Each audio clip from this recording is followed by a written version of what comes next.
Hello friends, आज 19 जुलाई है और आज हमारा द हिंदू का जो टॉपिक है उसमें जो मेन खबर है वो सबसे पहला है हमारा सीपीआई ने कहा वैज्ञानिक विचार असंगति के कारण इंडिया गठबंधन को मिली सीमित सफलता। और सेकंड हमारा जो आज का टॉपिक होगा अरावली में जंगल सफारी के पहले चरण का कार्य जल्द ही शुरू होगा, हरियाणा के मंत्री के द्वारा कहा गया है। और तीसरा जो है आईएनएस निस्तार स्वदेशी पहली डाइविंग सपोर्ट वेसल नौसेना में शामिल। तो हम एक एक करके सारे न्यूज़ को देखेंगे।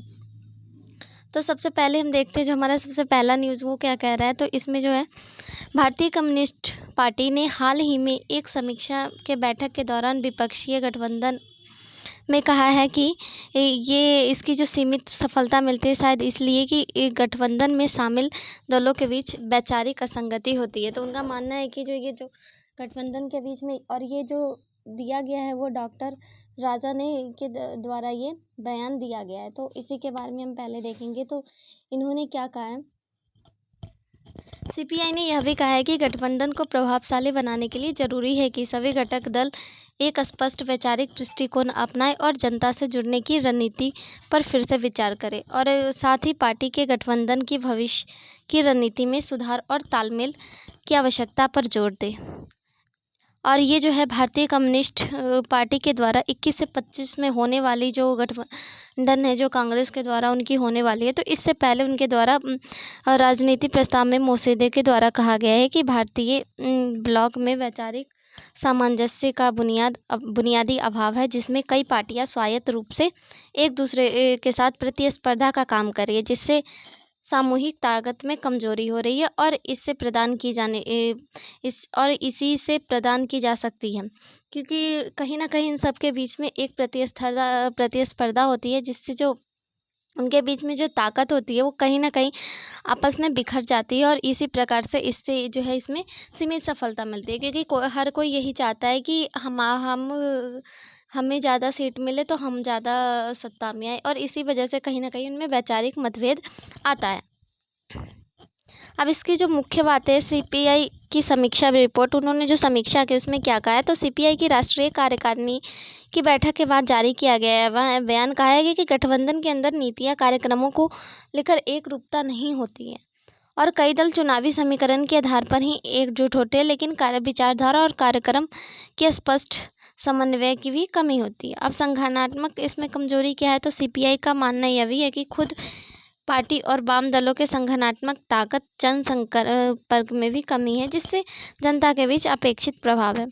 अब इनके द्वारा भविष्य के लिए कुछ रणनीति पर जोर दिया गया है।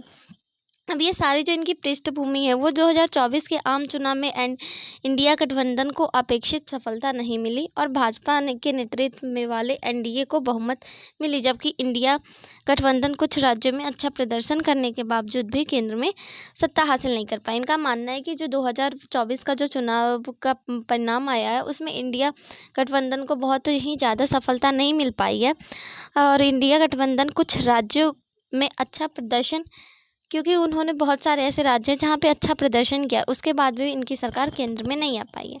तो चलिए अब हम अपना सेकंड न्यूज़ देखेंगे कि आईएस निस्तार first ideologist design and construct divine supported vessel chemist. तो इसके बारे में देखेंगे कि आईएस जो निसार है वो भारत में स्वदेशी रूप से डिज़ाइन और पहले निर्मित ड्राइविंग सपोर्ट वेसल नौसेना में शामिल है। अब ये चर्चा में क्यों है, तो भारतीय नौसेना ने हाल ही में आईएनएस निस्तार को अपने बेड़ों में शामिल किया गया है और ये पहले स्वदेशी रूप से डिज़ाइन निर्मित डाइविंग सपोर्ट वेसल है, जिसे विशाखापट्टनम में आयोजित एक समारोह में आधिकारिक रूप से कमीशन में लिया गया। अब इसकी मुख्य विशेषता क्या है, तो स्वदेशी डिज़ाइन है और डीआरडीओ और नौसेना डिज़ाइन निदेशालय के द्वारा डिज़ाइन किया गया। अब ये किसके द्वारा किया गया है, तो डीआरडीओ और नौसेना का डिज़ाइन निर्देशालय के द्वारा इसे किया गया। इसके बाद अब इसका निर्माण कहाँ पे हुआ है, तो हिंदुस्तान शिपयार्ड लिमिटेड विशाखापट्टनम में हुआ है। अब इसका उद्देश्य क्या है, तो गहरे समुद्र में बचाव, पनडुब्बी सहायता और विशेष अभियान। उपकरण इसमें क्या क्या है, विशेष उपकरण, तो गहरे समुद्र में ड्राइविंग के लिए अत्याधुनिक उपकरण लगाए गए, जैसे पनडुब्बी बचाव प्रणाली, चैम्बर सिस्टम, डीप सबमेजर्स वाहन। अब इसका उद्देश्य क्या है, तो अगर हम इसके उद्देश्य की बात करें तो अब ये क्या कह रहा है, ये गहरे समुद्र में सहायता देगा, पनडुब्बी बचाव ऑपरेशन करेगा, विशेष रूप से नौसैनिक अभियान में सहयोग करेगा, विशेष बलों के द्वारा समुद्र में किए जाने वाले ऑपरेशनों के लिए मंच देगा। उसके अलावा सामुद्रिक रणनीति मिशन में भी सहायता करेगा। आत्मनिर्भर भारत को बढ़ावा देने में भी ये मदद करेगा। अब जो हमारी जो थर्ड न्यूज़ है, इसी पे नौसेना के प्रमुख का बयान यह भी है कि INS निस्तार भारत की आत्मनिर्भरता की दिशा में एक महत्वपूर्ण कदम है और इसी से भारतीय नौसेना की पनडुब्बी बचाव क्षमता को नई ऊर्जा मिलेगी। अब थर्ड न्यूज़ हमारा क्या है, तो हमने हाल ही में देखा है कि अरावली में जंगल सफारी को पहला चरण का जो है कार्य जल्द ही शुरू हो गया है। ये हरियाणा मंत्रियों के द्वारा किया गया। अब हरियाणा के एक मंत्री ने हाल ही में घोषणा की है कि अरावली पर्वतमाला में प्रस्तावित जंगल सफारी परियोजना का पहला कार्यक्रम जल्द ही शुरू किया जाएगा। यह सफारी परियोजना देश की सबसे बड़ी वन्य जीव परियोजना पर्यटन परियोजना में से एक मानी जाएगी, जिसका उद्देश्य न केवल पर्यटन को बढ़ावा देना बल्कि पर्यावरण को संरक्षण देना भी है और साथ ही साथ स्थानीय लोगों को रोजगार भी प्रदान करना है। अब इसका मुख्य उद्देश्य देखें तो इसमें क्या क्या आ रहा है, तो पर्यटन को बढ़ावा देना, ताकि ये यहाँ पे जो हरियाणा पर्यटकों के लिए एक नया आकर्षक केंद्र विकसित करना और साथ ही स्थानीय जो लोग हैं वहाँ पे उनको रोजगार देना। जैव विविधता एवं पर्यावरण संरक्षण इसके द्वारा किया जाएगा। प्रकृति आधारित शिक्षा एवं जागरूकता इसका मेन उद्देश्य है और राज्य की अर्थव्यवस्था इसके द्वारा मजबूत की जाएगी और सस्टेनेबल टूरिज्म को भी बढ़ावा देना।